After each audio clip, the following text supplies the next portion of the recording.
All right. Hi. It has been a little while just here on IG and on YouTube. Going to talk about modern day parenting and advice from ancient words of wisdom, aka Tao Te Ching.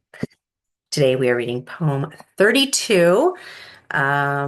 So let's get started. Let's dive into it. If this is the first time you're hearing this, you will notice that I'm going to read the original and then I will read William Martin's version of and his interpretation. And of course, I share my insights as well.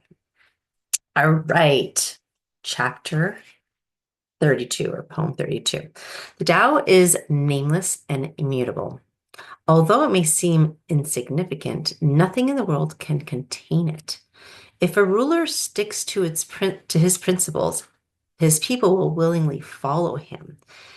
Heaven would then rain on earth like the sweet rain that falls on paradise. People would not need laws because the law would be written in their hearts. Naming is a need for order, but naming cannot order all things. Naming often makes things impersonal, so we must know when to stop naming.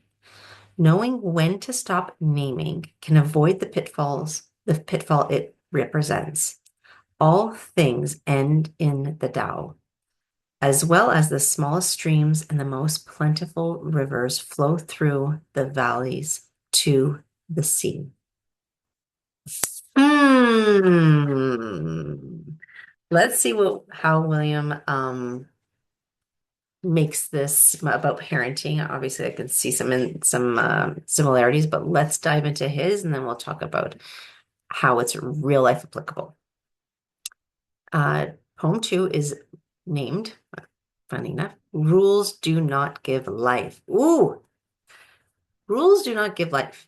The Tao gives life. And the Tao is seen in butterflies and in galaxies. If children were trusted to discover God in the center of their own hearts, the world would be at peace. But we have made systems of rules and institutions of control. Accept this as the way things are, but always recognize the limitation of rules and the dangers of institutions. Rules can guide a child, but cannot define that child. Institutions can nurture a child, but cannot bring that child to maturity. This is so good. I love it because there is so much in here for there's a lot. I love that he terms it modern day parenting, advice for modern day parenting, because the reality is, even though this wisdom may be ancient, or uh, a little not tangible in today's parenting life, which I get in the way it's worded, I love how down to earth he brings it. So let's read his insights and then I'll share my expertise as well. For a short while, when your children are young, you may be able to coerce good behavior, but goodness of the heart can never be coerced. It can only be encouraged or discouraged. Consider your family's rules, spoken and unspoken. Who made them? Who benefits from them? And how? Do they encourage or discourage your children? Okay, so much to say about this, but I like to keep these videos a little bit short. So let's see how it goes. This, what I just read, if you have a strong-willed kid, which we call gladiator kids, you'll know that forcing a child to do something, especially when they're young, is easier to do if you have a less strong-willed child. So in other words, if you have a strong-willed child, forcing your child to do anything was really tough to do right from the get-go. So what's important to note here is having the ability to step back a little bit, guide, of course, because don't forget, we're not just parents, we are substitute frontal lobes. So yes, we do need to have rules in place, of course. Yes, of course, we need to have some guidelines and base them off of our family values. Again, this is something I talk about with my clients all the time because family values is the anchor point to which your children when they tune into their moral compass, hopefully they anchor back into what the family values are. And that is not necessarily a set of written rules. It is how you be, like what your behavior is like, not just you, the parent, but what the thermostat of the family dynamic is too, and what general or specific morals that you come back to. So for like a simple example, let's say your child was something happened at school or with a friend. Do you come back to, okay, well, we always do our best to be kind. Of course, we stand up for ourselves and we don't say rude things, and we don't use our hands or feet or whatever. That's an anchor point. We speak words of kindness and we stand up for ourselves. So I'm sharing that example because when you have a child who is not a rule follower, it's very difficult. You need to place the focus on your family values because those are the set points from which your child will then anchor back to on what is good or decent human behavior. Okay. Um, so we've never really been a big fan of rules, not because we didn't like them. I love rules, but our children, especially my older one, never really adhered to them.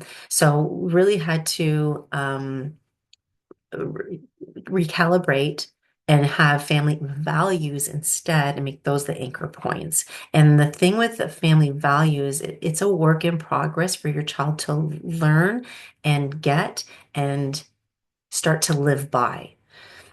And if you have a strong-willed kid, or a lot of kids nowadays, if you tell them what to do, they often do the opposite.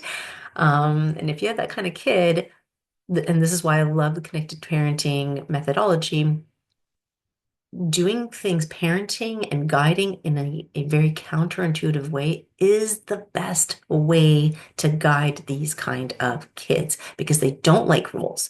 They don't like to be told what to do. So we have to parent them in a way that is still in alignment with what we envision as parents and what we want to, kind of kids we want to raise and the kind of family we want to have. But it's done in such a counterintuitive way. And because of that, it takes a lot of patience. It takes a lot of time. So they can be supportive. There are definitely rules around safety. Okay, 100%. That is 100% certain and needs to happen. And there are more guidelines around other things that are not necessarily safety specific that our child, we as a parent, we either, hope and also encourage our child to get in line with those family values, but we're not telling them to necessarily say this is the rule. We want to instead do it in a counterintuitive way because that is how we encourage our children to make better decisions. And you want to be able to practice those skills while they're still in your home, ideally, because then when they're out of your home, then they still will come back to that moral compass to understand how to act in the world. So, do you have family rules or do you have family values? Do you encourage your children to fall in line or ask themselves, are they in alignment with the family values?